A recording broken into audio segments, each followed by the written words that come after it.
Hey everybody, Tyson here. We are at the office right now and I'm going to be talking about something that you would learn in film school and not necessarily something that you would think about on just your average shoot. It's called the 180-degree rule, also known as crossing the line. And I've got Carter here on the roly-poly who is going to be my model to help me demonstrate this. And he's eating string cheese.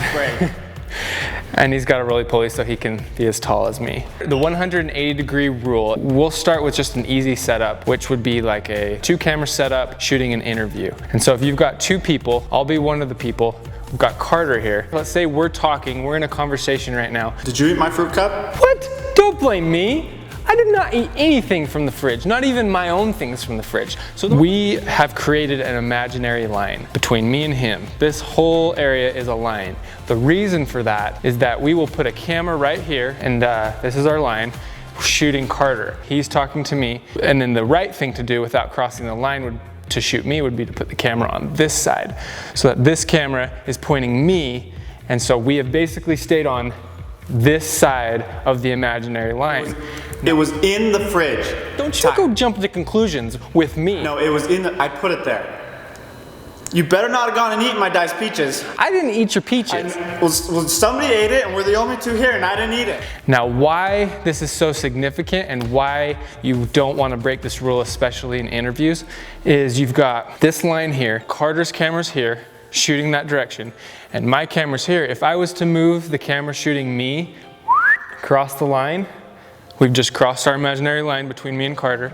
Carter's still being shot on this side of the line, then we'll show the example of what's happening. Did you eat my fruit cup? Didn't even touch that. If I was to go into the fridge, I would probably go for something way better than your crap. You had gross food anyway. I don't want that food.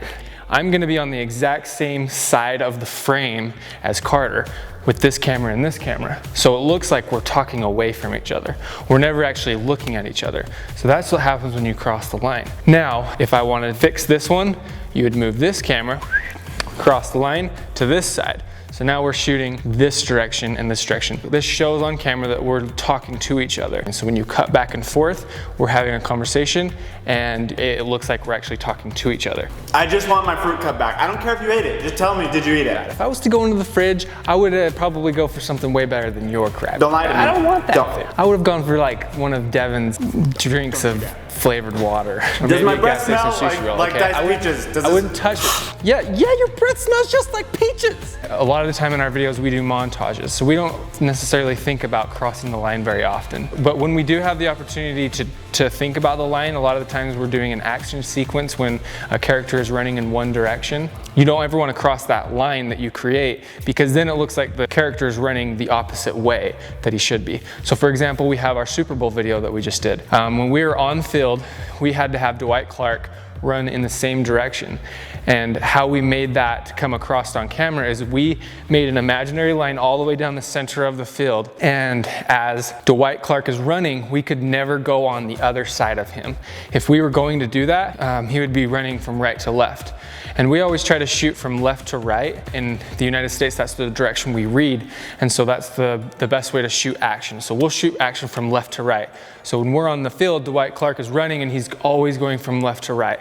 And so we even did some shots behind him, which is basically we're on the line and then cut back to this side of him. So he's always going that direction.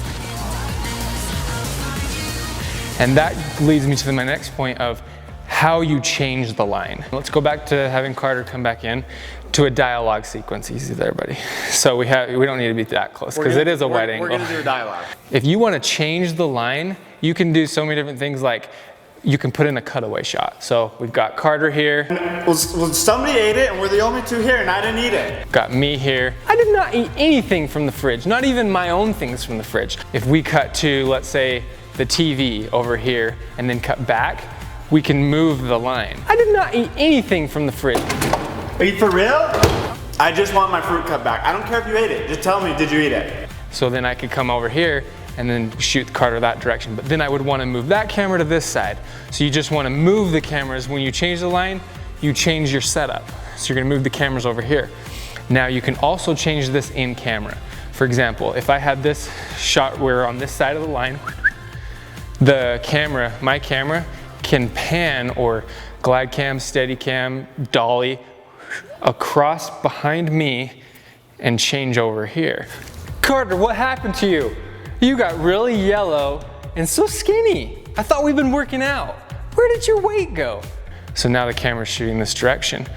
But like I said, we've just changed the line. So if I was to cut back to Carter's camera, his camera would need to be over here. Now we're gonna talk about having more than one line in a scene. And that comes in when you've got 3 characters or more. You can have a scene with like a round table and have a bunch of characters.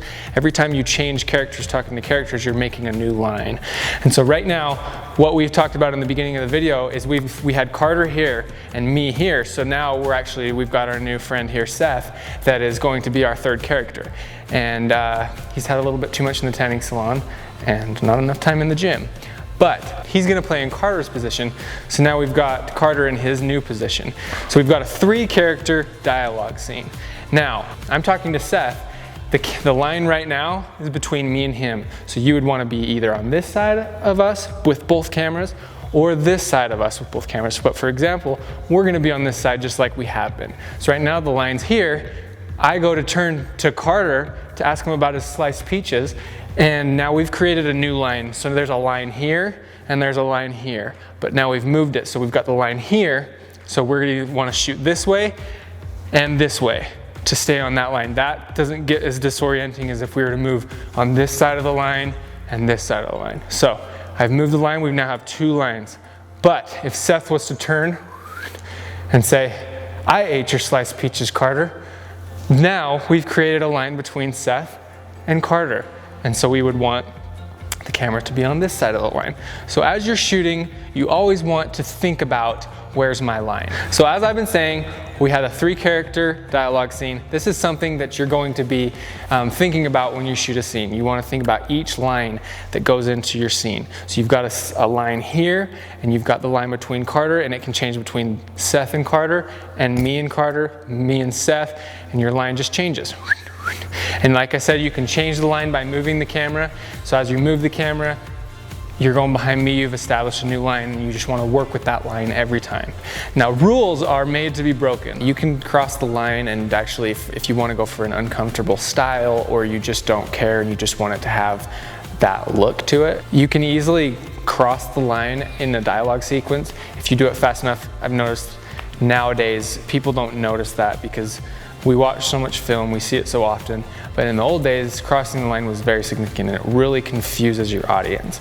And that's the biggest thing about crossing the line, is you don't want to disorient your audience. So as they are watching your film, if you cross the line, your audience goes, whoa, where's that? Like, why is he facing that way? I thought he was facing this way. And this goes back to walking sequences, action sequences, when a character is running in a certain direction, because if you were to flip it across the line, you've got a guy running across the screen this way, and then all of a sudden you've crossed the line and he's running this way. So it can confuse your audience, but that's something that you can do in a film if you want to show maybe they've traveled a long distance, they're going another direction. So there's obviously ways to break the rule. So this is our little tutorial on the 180-degree rule, crossing the line. I hope you guys have enjoyed it, and as we always say, over and out. Yeah, wham, bam, super tramp, and I tipping up my hat while I boost the fans, and I hover up top, can you feel the noise? All the girls scream now cause they want the boys. Yo, making all the clouds looking like a big joke when I run so fast and I sing so low, and you never wanna mess with me. You're just testing me, I just set me free, so just stop. We cool, we hot, we freshin', we know we all confessin'.